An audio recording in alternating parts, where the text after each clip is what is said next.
Hello friends, diploma second સેમેસ્ટરની અંદર અભ્યાસ કરતા વિદ્યાર્થીઓ માટે જીટીયુની વેબસાઇટ પર 6ઠી તારીખે એક સર્ક્યુલર આવેલો છે, જેના અનુસાર તમામ વિદ્યાર્થીઓએ જીટીયુનું એક્ઝામ ફોર્મ ભરવાનું છે. તો આ એક્ઝામ ફોર્મ કેવી રીતે ભરવું, એમાં પેમેન્ટ કેવી રીતે કરવું, પેમેન્ટ ફેલ થાય તો શું કરવું અને ડેટા મિસમેચ દર્શાવતો હોય તો કઈ બાબતનું ધ્યાન રાખવું, આપણે વિદ્યાર્થી તરીકે શું કરવું, એના વિશે આજના વિડીયોમાં આપણે ચર્ચા કરીશું. મિત્રો, આ ફોર્મ ભરવું બધા વિદ્યાર્થીઓ માટે કમ્પલસરી છે અને બીજા સેમેસ્ટરની એક્ઝામની તૈયારી કરવા માટે આપણે કેટલુંક મટીરિયલ તૈયાર કરેલું છે.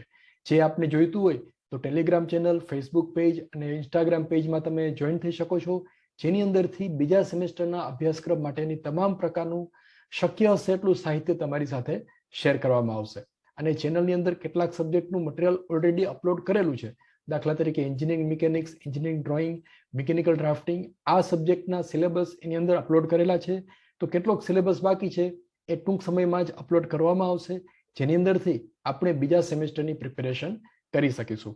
તો યુનિવર્સિટીની વેબસાઇટ ઉપર જે સર્ક્યુલર આવેલો છે એના અનુસાર ડિપ્લોમા સેમેસ્ટર 2 અને ડિપ્લોમા વોકેશનલ આ તમામ જે રેગ્યુલર વિદ્યાર્થીઓ છે એના માટે એક્ઝામ ફોર્મ ભરવા માટેનો આ રીતે સર્ક્યુલર આવેલો છે. તો આ સર્ક્યુલરની અંદર ઇન્સ્ટિટ્યૂટ માટેની જે ઇન્સ્ટ્રક્શન છે એની અંદર આપેલું છે કે institute will be able to reject your form. એટલે આપણે ધારો કે આ ફોર્મ ભરી દઈએ, ધેટ ડઝન્ટ મીન કે તમે એક્ઝામ આપી જ શકશો. જો કોઈ પણ કારણથી તમે કોલેજની અંદર સબમિશન ના કરાવો, ટર્મવર્ક સબમિટ ના કરો અથવા બીજું કોઈ પણ રીઝન હોય તો ઇન્સ્ટિટ્યૂટ તમારું ભરેલું ફોર્મ હોય એ પણ રિજેક્ટ કરી દેશે અને આપણી જે ફી ભરેલી હશે એ રિફંડ થઈ જશે. એટલે તમારે એક્ઝામનું હોલ ટિકિટ આવે ત્યાં સુધી ચેક કરતા રહેવાનું.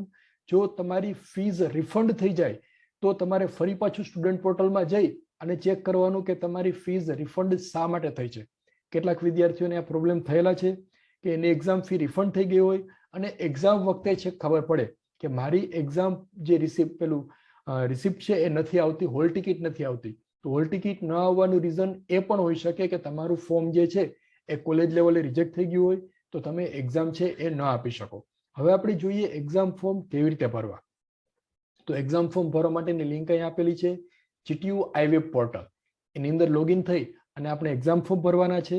અને એક્ઝામ ફોર્મની અંદર તમે લોગિન થશો એટલે તમારું નેમ ચેક કરવાનું. Name, enrolment number, subject code, subject name અને બાકીની બધી જ ડિટેલ અહીંયા ચેક કરી લેવાની છે. જો એમાં કોઈ પણ પ્રકારનું મિસમેચ આવતું હોય તો તાત્કાલિક તમારી કોલેજના ક્લાસ ટીચર અથવા GTU કોઓર્ડિનેટર એમનો કોન્ટેક્ટ કરવાનો રહેશે.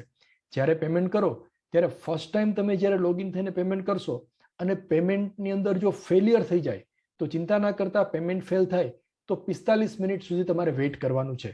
તરત ફીસ પેમેન્ટ કરવાનું નથી. વેઇટ ફોર 45 મિનિટ, જો અહીં છેલ્લી લાઈનમાં લખેલું છે, 8મી ઇન્સ્ટ્રક્શન. 45 મિનિટ પછી ફરી પાછી ટ્રાય કરવાની છે અને પેમેન્ટ માટે કોશિશ કરવાની છે. એક્ઝામ માટેનું જે શેડ્યુલ આપેલું છે એક્ઝામ ફોર્મ ભરવા માટેનું એ આવી રીતે છે. 31/7/2022 સુધીમાં તમારે આ એક્ઝામ ફોર્મ ભરી દેવાના છે. અને ત્યાર પછી જો એક્ઝામ ફોર્મ ભરશો એટલે 1 ઓગસ્ટથી તો 500 રૂપિયા પેનલ્ટી ભરવાની થશે.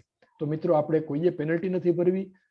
શક્ય હોય એટલું જલ્દીથી તમે આ એક્ઝામ ફોર્મની ફીસ જે છે એ ભરી દો, જેથી કરીને આપણે પેનલ્ટી ભરવી પડે નહીં. અને આ પોર્ટલની અંદર તમે લોગિન થશો એટલે આવી રીતે ફર્સ્ટ પેજ આવશે, gtuiweb.online account/login MVC. આ પોર્ટલની અંદર લોગિન થઈ અને તમારે ફીસ પેમેન્ટ કરવાનું છે. એનો લોગિન અને પાસવર્ડ એ તમામ વિદ્યાર્થીઓ પાસે છે જ. જો એ ભૂલી ગયા હો તો ફોરગેટ પાસવર્ડનો ઓપ્શન જે છે એ તમે યુઝ કરી શકશો. મિત્રો, કોઈ પણ પ્રકારની ક્વેરી હોય તો કમેન્ટ બોક્સની અંદર લખી શકો છો અને તમારી પ્રિપેરેશન માટે અહીંયા જે બોક્સ આપેલા છે એ બોક્સ મુજબ તમે બીજા સેમેસ્ટરની પ્રિપેરેશન કરી શકો છો. એક્ઝામની અંદર ખૂબ સારા માર્ક આવે, ભારત દેશના ખૂબ સારા નાગરિક બનો, એવી તમામ વિદ્યાર્થી મિત્રોને ખૂબ ખૂબ શુભેચ્છાઓ.